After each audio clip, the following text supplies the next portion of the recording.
جاءت رسل ربنا بالحق الصلاة والسلام والتحية والإكرام على النبي الرحمة والشفيع الأمة صاحب الوقار والسكينة المدفون بأرض المدينة مولانا ومولى الثقلين جد الحسن والحسين أبي القاسم محمد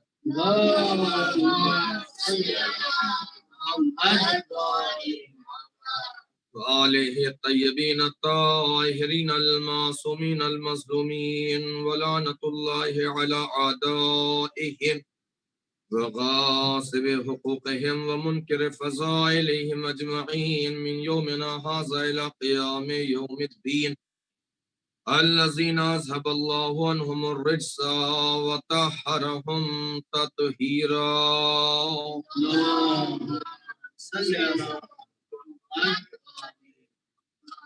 أما بعد فقد تبارك الله تعالى في كتابه المبين وهو أصدق الصادقين وقوله الحق. بسم الله الرحمن الرحيم. قد أفلح من زكاها وقد خاب من دساها.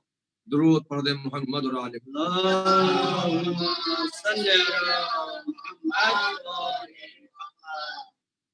ناظرین گرامی قدر و معزز سامعین، انہی آیات کے ذیل میں پیغامات محمد اور آل محمد علیہ السلام کو پہنچانے کی سعادت حاصل کر رہا ہوں، اور گفتگو ہو رہی ہے تربیت نفس کے سلسلے میں. یہ درسگاہ حسینی ہے اور یہ عظیم درسگاہ ہے. جب ہم اس درسگاہ میں آئیں تو ہمیں یہ غور کرنا چاہیے، یہ ہمیں فکر کرنا چاہیے کہ ہمارے نفس کے اندر خرابی کہاں ہے، اور ہم نے اس درسگاہ میں آنے کے بعد ان خرابیوں کو، ان نقائص کو دور کرنے کی کوشش کی یا نہیں.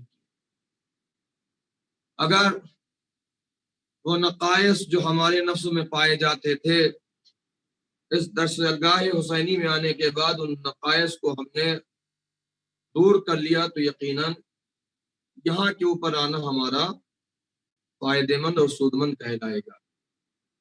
اس لیے کہ قرآن بڑھ کے آواز دے رہا ہے کہ بے شک کامیاب وہی ہے کہ جس نے اپنے نفس کو پاک کیا. آج دنیا کے اندر ہر انسان کامیابی کی تلاش، کامیابی کی جستجو، کامیابی کی فکر میں رہتا ہے. کون ایسا انسان ہے کہ جو کامیابی کی طرف بڑھنا نہیں چاہتا؟ ہر شخص کو کامیاب ہونا اور ہر شخص کو کامیابی کی فکر ہے. اگر کوئی بزنس کر رہا ہے تو یہ چاہتا ہے کہ وہ بزنس کے اندر کامیاب ہو. اب چاہے وہ بزنس کے اندر وہ دھوکہ ہی دے کر کامیاب کیوں نہ. لیکن عزیزو، ہم جس مکتب سے تعلق رکھتے ہیں اس مکتب نے جو ہمیں درس دیا ہے کہ مکتب اہل بیت سے وابستہ ہونے والا وہ کسی کو دھوکہ نہیں دیتا ہے. دیکھیے، دھوکہ کھا جانا اور ہے اور دھوکہ دینا اور ہے. تو کوئی ہے کہ جو بزنس کے اندر کیا کامیاب ہونا چاہتا ہے، اور جب ہم بزنس کریں تو ایسا نہیں ہے کہ عبادت کے لفظ کو محدود کر دیا گیا. نماز عبادت ہے، روزہ عبادت ہے، حج عبادت ہے. ہم چند چیزوں کو نہیں، بلکہ زندگی کا ہر وہ لمحہ، ہر وہ پل جو خوشنود یہ پروردگار، جو اطاعت پروردگار میں بسر ہو، وہ عبادت ہے. اگر ہم اپنے اہل و عیال کے لیے جد و جہد کر رہے ہیں تلاش معاش کے لیے اور حلال طریقے سے ہم یہ روزی حاصل کر رہے ہیں تو یہ ہمارا جد و جہد کرنا بھی ہمارا عبادت کہلائے گا. حالات ائمہ طاہرین میں ملتا ہی ہے کہ پانچویں امام محمد باقر علیہ السلام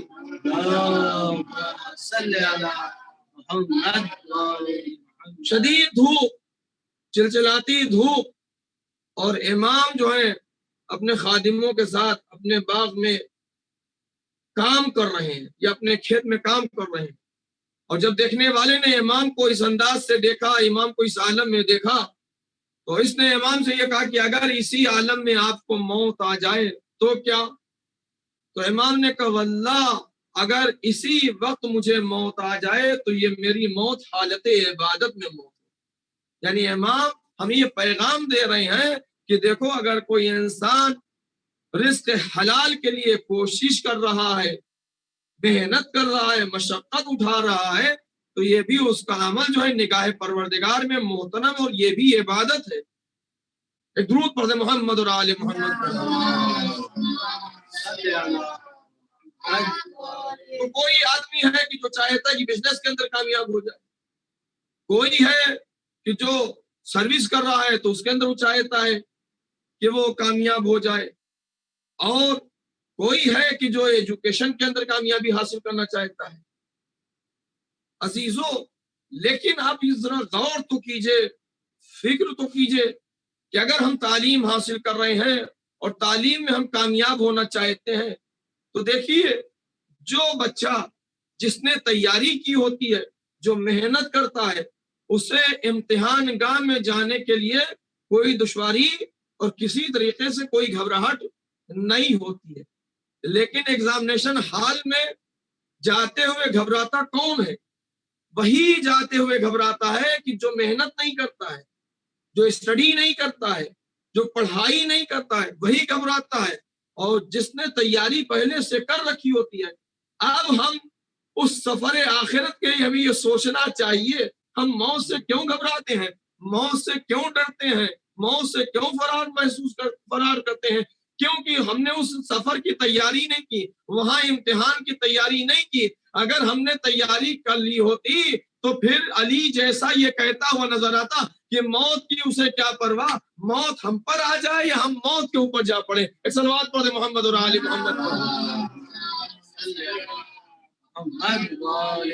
اور عزیزو، دنیا میں تو حال یہ ہے کہ اگر کوئی پیپر امتحان سے پہلے آؤٹ ہو جاتا ہے تو اس پیپر کو چینج کر دیا جاتا ہے، لیکن لطف خداوندی کے کیا کہنے کہ اس نے پہلے پیپر بھی بتا دیا کہ دیکھو یہ سوال ہوں گے اور اس کے بارے میں تیاری کر کے آؤ۔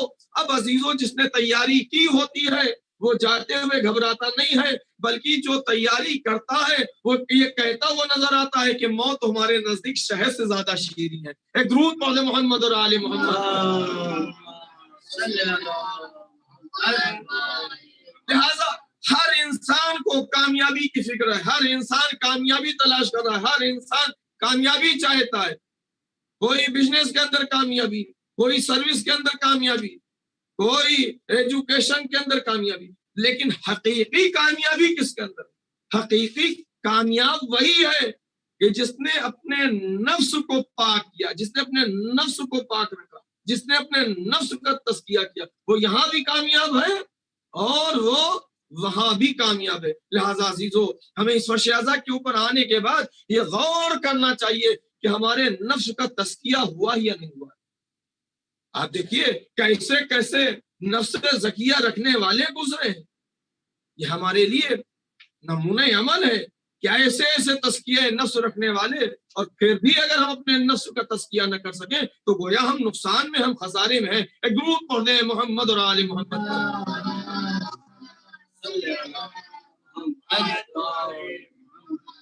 ہم ناظرین سے بھی اور سامعین سے دونوں سے بھی گزارش کر رہے ہیں کہ جب محمد اور آل محمد کے اوپر درود کی بات آئے تو اس میں کوتاہی سے کام نہ لیا کریں۔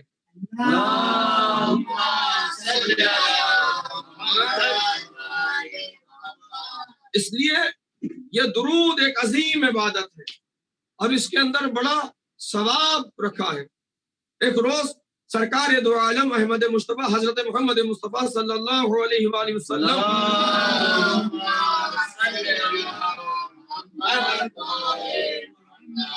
کی خدمت میں ایک شہد کی مکھی آئی اور آنے کے بعد کہتی کہ اے اللہ کے رسول، ہم نے کچھ شہد تیار کیا ہے، آپ کسی کو بھیج کے اس شہد کو منگوا لیجئے۔ شہد کی مکھی بارگاہ رسالت میں کہہ رہی کہ اے اللہ کے حبیب ہم نے کچھ شہد تیار کیا ہے، آپ اس شہد کو منگوا لیجیے. تو پیغمبر نے اس مکھی سے سوال یہ کیا. ظاہر ہے کہ رسول ہر زبان سے، تمام مخلوق کی زبان سے واقف، تو پیغمبر نے اس شہد کی مکھی سے سوال یہ کیا کہ تم تلخ پھولوں کے اوپر بیٹھتی ہو اور وہاں سے کڑوی چیز لیتی ہو، تو آخر اس کے اندر یہ حلاوت اور یہ شیرنی کیسے آتی ہے؟ تو ایک مطلب وہ شہد کی مکھی کہتی ہے اس لیے کڑوا لے کے کیا کہنے جانے قربان جائے کہ میرا مولا نہج البلاغہ میں کیا کہہ رہا ہے. یہ مولا فرماتے ہیں کہ تم شہد کی مکھی بن جاؤ، یعنی جو اچھی چیز کو لے لیتی ہے. ہمیں پست مکھی نہیں بننا ہے. پست مکھی جو ہے ہمیشہ گندگی کے اوپر بیٹھتی ہے، لیکن جو دانا مکھی ہوتی ہے وہ ہمیشہ پھولوں کے اوپر بیٹھتی ہے. تو مولا کیا ہمیں میسج دے رہے ہیں کہ دیکھو تم شہد کی مکھی بن جاؤ، یعنی اچھی چیز کو لے لو. یہ نہ دیکھو کہ یہ کون ہے، بلکہ یہ دیکھو کہ یہ کیا کہہ رہا ہے. ایک صلوات پڑھ دے محمد اور آل محمد صلی اللہ. تو پیغمبر نے اس سے فرمایا کہ یہ بتلاؤ کہ آخر یہ اس کا ذائقہ کیسے بدل جاتا ہے. تم کڑوا رس لے کے اور اس کے بعد یہ شیریں شہد. تو اس نے کہا کہ اللہ نے ہمیں ایک ذکر تعلیم کیا ہے، ہم نے ایک ذکر اللہ تعالیٰ نے بتایا ہے کہ جب ہم ان پھولوں کے اوپر بیٹھتے ہیں ان سے وہ رس لیتے ہیں تو اس ذکر کو ہم پڑھ لیا کرتے ہیں، اس ذکر کو ہم کر لیا کرتے ہیں. تو پیغمبر نے کہا وہ ذکر کیا ہے؟ تو اس مکی نے کہا وہ محمد اور آل محمد کے اوپر درود ہے.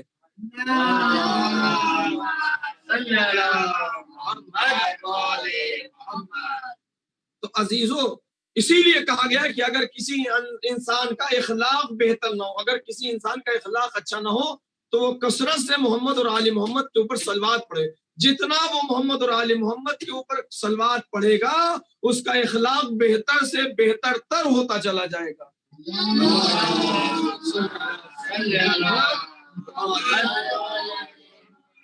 عزیزان گرامی، تزکیہ نفس یعنی انسان کو اپنے نفس کو پاک کرنے کے لیے ہم وقت جو ہے کوشاں رہنا چاہیے اور اس کے لیے کوشش کرتے رہنا چاہیے. تزکیہ نفس یہی پاکیزہ نفس. آج ہم جو امام سے ملاقات نہیں کر پا رہے ہیں، کل ہم نے آپ کی خدمت میں عرض کیا تھا کہ کون سی ایسی چیزیں ہیں کہ جو امام سے ملنے کے لیے ہمیں مانے آ رہی ہیں.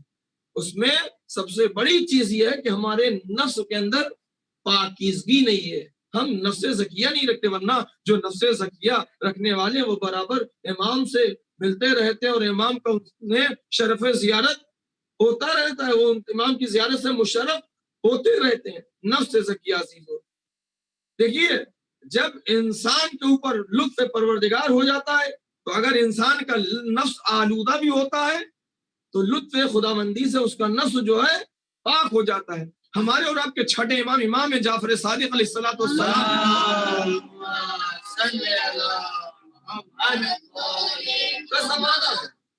امام معصوم کے چاہنے والے تھے جن کا نام تھا ابو بصیر.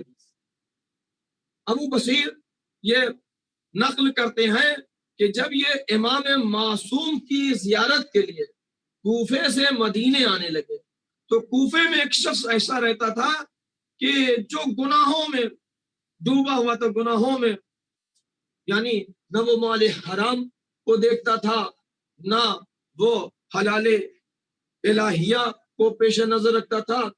اس کا پورا یعنی وجود جو ہے گناہوں سے آلودہ تھا. جب ابو بصیر کوفے سے مدینے کے لیے امام کی زیارت کے لیے نکلنے لگے اور اس شخص کو یہ خبر ملی کہ ابو بصیر چھٹے امام سے ملاقات کے لیے جا رہے ہیں، تو ایک مرتبہ یہ کہتا ہے کہ اے ابو بصیر جا کے اپنے مولا اور آقا اور سید و سردار سے کہہ دینا کہ وہ ہمارے لیے دعا کر دیں. کیا کہا اس نے کہ ہمارے لیے دعا کر دیں، اپنے آقا سے کہہ دینا.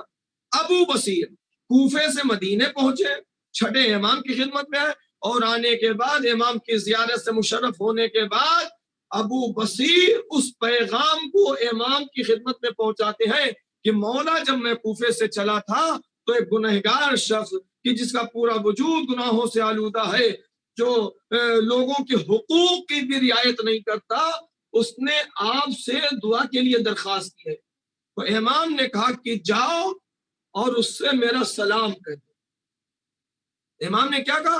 دیکھیے، امام معصوم کہتے ہیں کہ اگر تم اپنے گناہوں کے اوپر نادم ہو جاتے ہو اور صدق دل سے توبہ کر لیتے ہو، استغفار کر لیتے ہو، تو ہم تمہیں اپنا لیں گے اور ہم تمہاری شفاعت کریں گے۔ لیکن ایک انسان وہ ہے کہ جو استغفار بھی کر، درود پڑھتے محمد اور آل محمد،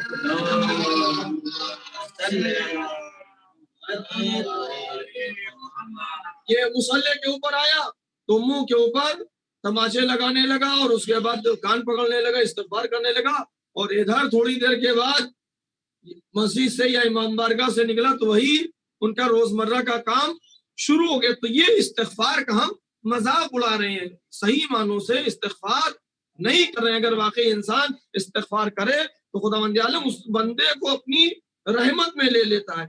تو امام نے ابو بصیر سے کہا کہ اے ابو بصیر، جب تم کوفے واپس جانا تو اس شخص کو میرا سلام کہہ دینا، اور اس سے یہ کہہ دینا کہ امام نے کہا ہے کہ ہم تمہاری جنت کے ضامن ہیں، کر دو۔ اگر تم گناہوں سے باز آ جاؤ تو ہم تمہاری جنت کی ضمانت لیتے ہیں۔ اب ابو بصیر نے جب یہ سنا، یہاں تک امام کی زیارت سے مشرف ہو کے یہ مدینے سے کوفے واپس آئے، اور کوفے میں آنے کے بعد ایک مرتبہ اس شخص کے پاس آ کے ابو بصیر کہتے ہیں مبارک ہو مبارک، اس لیے کہ صادق آل محمد نے تجھے سلام کہلایا۔ کہا ابو بصیر دوبارہ کہو، کہا چھٹے امام نے تمہیں سلام کہلایا۔ کہا ابو بصیر پھر سے کہو، کہا مولا نے تمہیں سلام کہلایا ہے، اور یہ کہا ہے کہ اگر تم توبہ کر لو تو امام تمہاری جنت کی ضمانت لیتے ہیں۔ اور یہ کہہ کہ ابو بصیر وہاں سے چلے گئے۔ اب کچھ وقت کے بعد اس نے ابو بصیر کو بلایا، اور بلانے کے بعد ابو بصیر سے کہتا ہے کہ اے ابو بصیر، دیکھو ہم نے جو لوگوں کے حقوق، یعنی جو ہم نے مال حرام جمع کیا تھا، وہ جن کا مال تھا ہم نے ان کو واپس کر دیا ہے۔ اب عزیزان گرامی، یہاں سے ہمیں میسج کیا ملتا ہے کہ اگر ہمارے اوپر امام کا بھی حق نکلتا ہے تو اس وقت ہمارا اللہ کی بارگاہ میں کھڑا ہونا قبول ہوگا، کہ جب تک اس امام کے حق کو ہم ادا نہیں کر دیتے، لیکن ہم لاکھ اچھے سے اچھا کپڑا پہن کے آئیں، لیکن اگر امام کا حق ہماری گردن کے اوپر ہے تو نہ ہمارے سجدے قبول ہیں، نہ ہمارا رکوع قبول ہے، نہ ہماری نماز قبول ہے۔ صلوات پڑھتے محمد اور آل محمد۔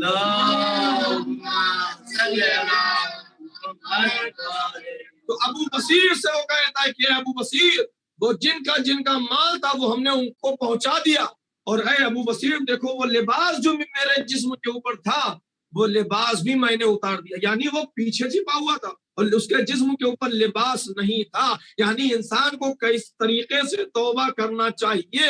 اور اس کے بعد جب ابو بصیر کو یہ خبر ملی تو ابو بصیر نے لے جا کے اس کو ایک لباس دیا، اس نے وہ لباس دے وطن کیا، یہاں تک کہ کچھ وقت کے بعد پھر اس نے ابو بصیر کو بلایا، اور اب جب ابو بصیر گئے ہیں تو یہ شخص سکرات کے عالم میں تھا، یعنی عنقریب اس کے جسم سے روح نکلنے والی تھی، اور اس کے چہرے کے اوپر مسکراہٹ تھی، اور یہ کہہ رہا تھا اے ابو بصیر، تمہارے سید و سردار نے، تمہارے مولا اور آقا نے جو وعدہ کیا تھا اسے پورا کر دیا۔ یعنی امام نے جنت کی جو ضمانت لی تھی ہم مشاہدہ کر رہے ہیں، ہماری نگاہیں دیکھ رہی ہیں۔ تو امام کہتے ہیں میرے چاہنے والوں، دیکھو میدان قدم میں پڑھنا تمہارا کام ہے، سنبھالنا ہمارا کام ہے۔ صلوات پڑھ لیں محمد اور آل محمد۔ اور اس کا انتقال ہو جاتا ہے۔ پھر جب دوسرے سال حج بیت اللہ کے لیے ابو بصیر گئے، اور حج سے فارغ ہونے کے بعد، اسی لیے معصوم حدیث یہ بھی ہے کہ جو حج بیت اللہ کے لیے آئے اور ہماری زیارت کے لیے نہ آئے، اس نے ہمارے اوپر ظلم کیا، لہٰذا ہمارا حج اس وقت تک قابل قبول نہیں ہوگا، یا تو ہم پہلے جا کے مدینہ منورہ میں رسول اور آل رسول کی بارگاہ میں حاضری دے یہ حج کے بعد، لیکن ایک ایسا شخص کہ جو خالی خانہ کعبہ کا طواف کر کے آ گیا تو یہ طواف کعبہ نہیں ہے بلکہ یہ اپنی قسمت کا چکر لگانا ہے۔ اس لیے قبولیت اعمال کا انحصار ولائے محمد اور آل محمد کے اوپر ہے۔ اگر آل محمد کے گھر سے وفاداری کرو گے تبھی عبادتیں قبول ہوگی۔ آل محمد کے وفادار بن کے دنیا میں رو تو کامیاب کہلاؤ گے، اگر آل محمد کے دروازے سے وفاداری نہیں کر سکے تو دنیا میں کسی کے وفادار نہیں ہو سکتے۔ صلوات پڑھ دے محمد اور آل محمد۔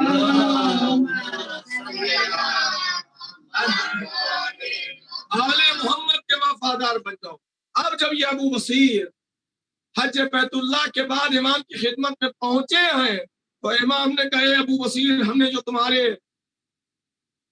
اس کوفے کے رہنے والے سے وعدہ کیا تھا، اے ابو بصیر ہم نے اس وعدے کو پورا کر دیا اور ہم نے جنت کی ضمانت دی تھی، ہم نے اسے جنت دے دی۔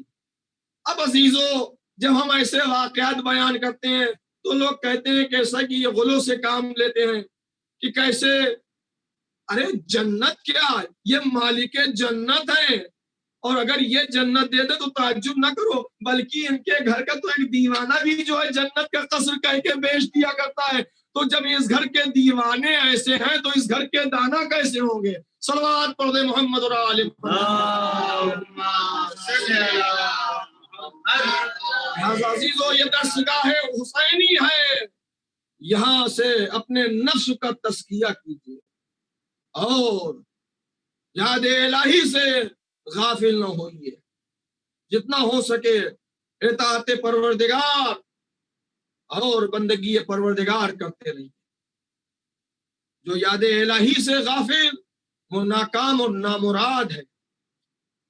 عراق کے اندر ایک عالم دین تھے اور یہ درس دیا کرتے تھے، تو ایک دن جو ان کے درس میں طلبہ یا اسٹوڈنٹس کہہ لیجئے جو شریک ہوتے تھے، تو جب یہ ایک دن اپنے استاد کی خدمت میں آئے تو ان تمام طلبہ نے دیکھا کہ ان کے استاد جو ہے سوگوار بیٹھے ہوئے کسی غم میں بیٹھے ہوئے ہیں۔ تو یہ لوگ گئے اور جانے کے بعد تعزیت و تسلیت کے جملے ادا کیے کہ اللہ آپ کو صبر عطا کرے، خداوند عالم درجات میں اضافہ کرے، اور اس کے بعد جب تعزیت و تسلیت کے جملے ادا کر چکے اپنے استاد کی خدمت میں یہ طلبہ، تو استاد سے پوچھا کہ کس عزیز کا انتقال ہو گیا، کس نے رحلت کی؟ تو ایک مرتبہ وہ عالم کیا کہتے ہیں کہ ایسا ہے کہ میں جو سوگوار بیٹھا ہوں یہ کسی کے رحلت پر یا انتقال کے اوپر نہیں، بلکہ آج میری نماز شب چھوٹ گئی، آج میں نماز شب نہ پڑھ سکا، آج استغفار کرنے والوں کا قافلہ نکل گیا اور میں پیچھے رہ گیا۔ عزیزان گرامی یہ واقعہ ہمیں کیا میسج دے رہا ہے، کیا پیغام دے رہا ہے؟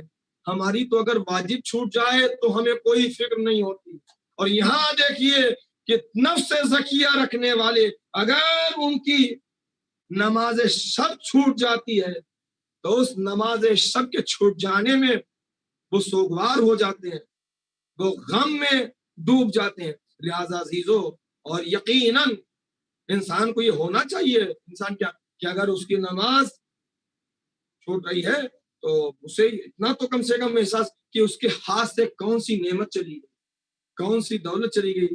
اگر انسان کے واجبات اس سے چھوٹ رہے ہیں تو انسان یہ سوچے کہ کہاں کمی ہے اور کہاں خرابی ہے۔ اس لیے کہ ہم کیا امام کی بارگاہ میں گندے نفس کے ساتھ جائیں گے؟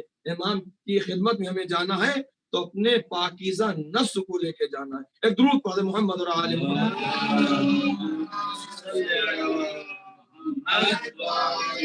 ہم سب کی یہ ذمہ داری ہے کہ ہم اپنے نفس کا تزکیہ کریں، ہم اپنے نفس کو اس قابل بنا لیں کہ تاکہ ہم امام کے ناصر بن سکیں، ہم امام کا اپنے کو سچا محب کہلا سکیں، ہم امام کی نصرت کے قابل بن سکیں۔ اور عزیزان گرامی ایسے نفس زکیہ رکھنے والے حسین کے ساتھ کربلا میں تھے، اللہ اکبر۔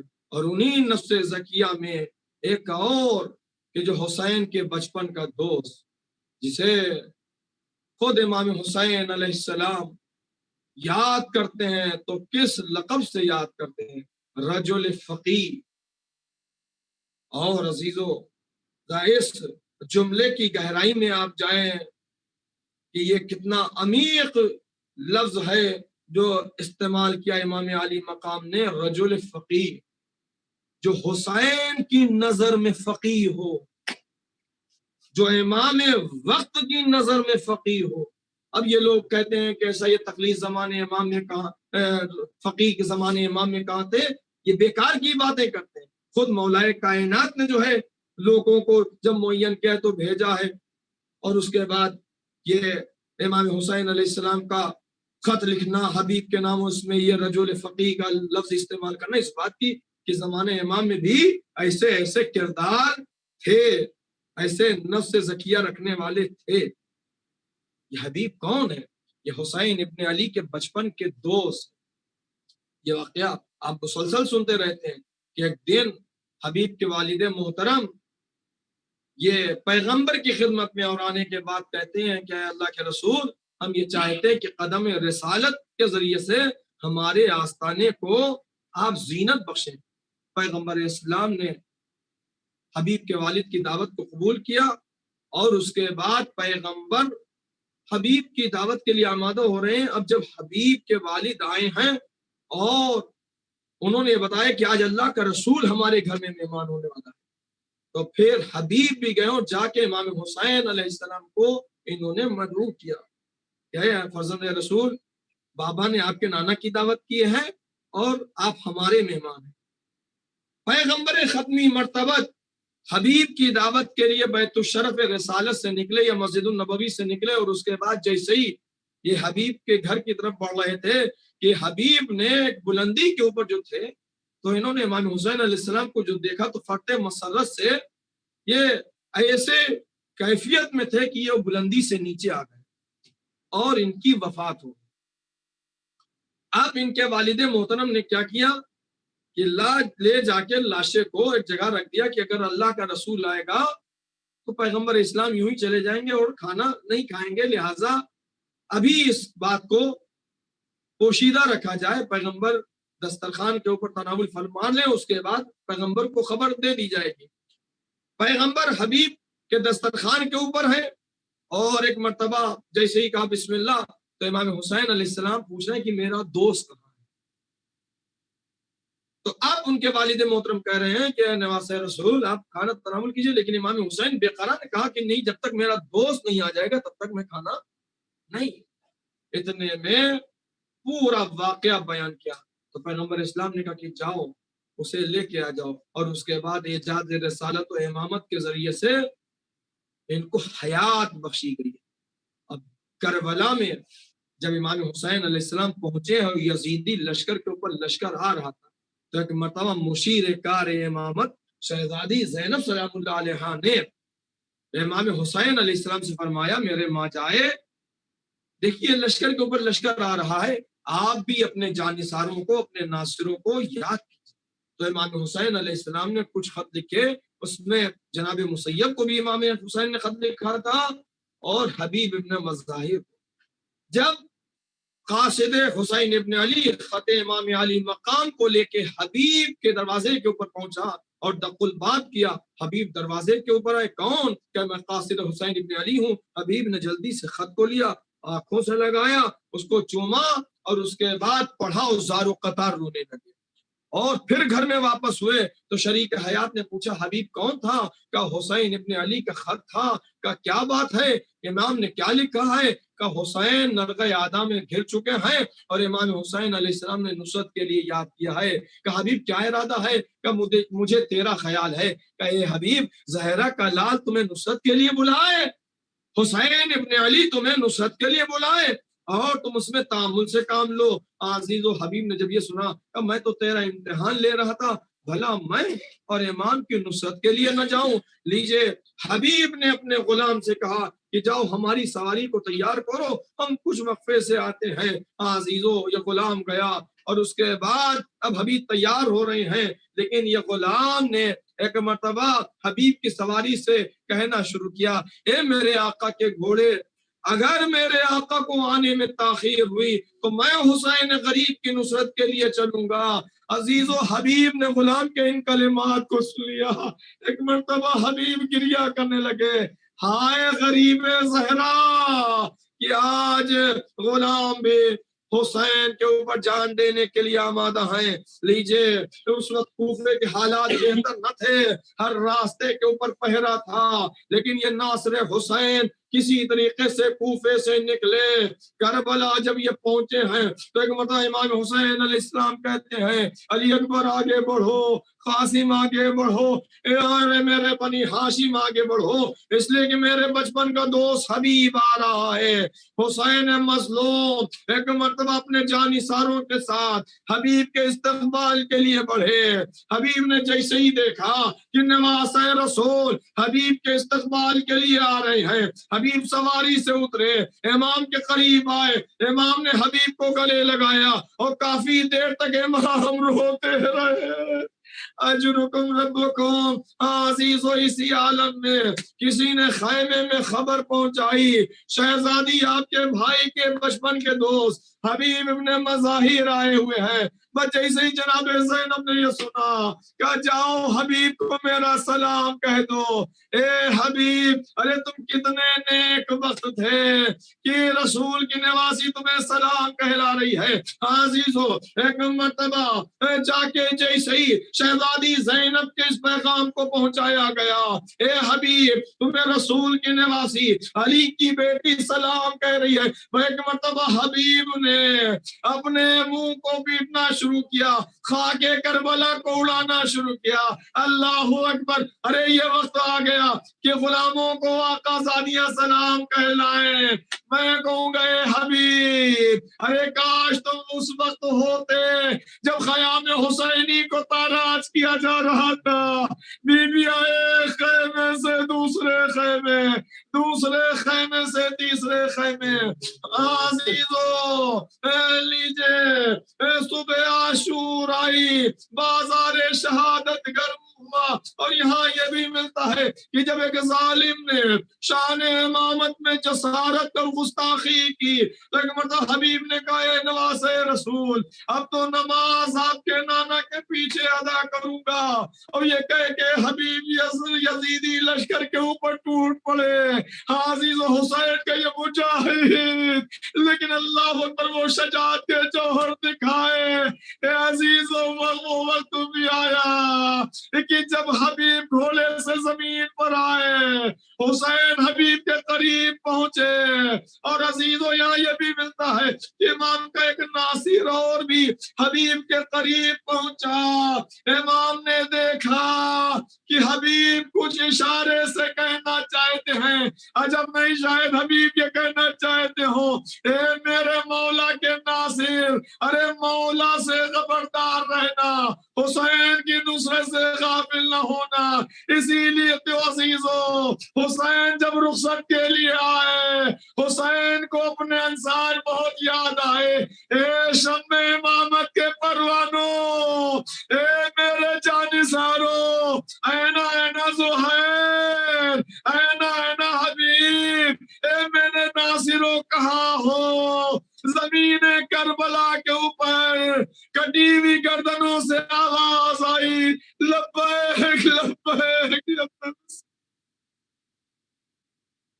الا لعنت اللہ علی القوم الظالمین، وسيعلم الذين ظلموا أيام القلب ينقلب، اللهم بحق الزهراء وأبيها وبالها وبنيها وسر المستودع۔ یا اللہ تجھے تیری ربوبیت کا واسطہ، یا اللہ تجھے محمد اور آل محمد کا واسطہ، ظہور حضرت میں تعجیل فرما، آمین۔ قلب حضرت کو ہم سے راضی اور خوشنود فرما، ہر رنج و بلا و مصیبت کو حضرت کے وجود سے دور فرما، آمین۔ پروردگار صاحبان حاجات کی حاجات کو پورا فرما، پروردگار تجھے محمد اور آل محمد کا واسطہ جو حضرات بیمار زیر علاج ہیں، ہاسپٹل میں ایڈمٹ، ان سب کو صحت کاملہ و عاجلہ عطا فرما۔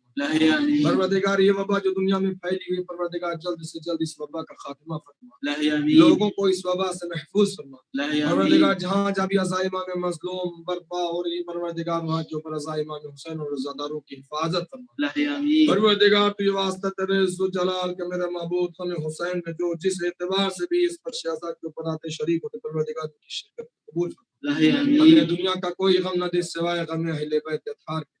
یا اللہ ہم سب کو اس دنیا میں محمد اور آل محمد کی زیارت اور آخرت میں محمد اور آل محمد کی شفاعت نصیب فرما۔ ربنا تقبل منا انک انت السمیع العلیم۔ ماتم حسین یا حسین یا حسین یا حسین یا حسین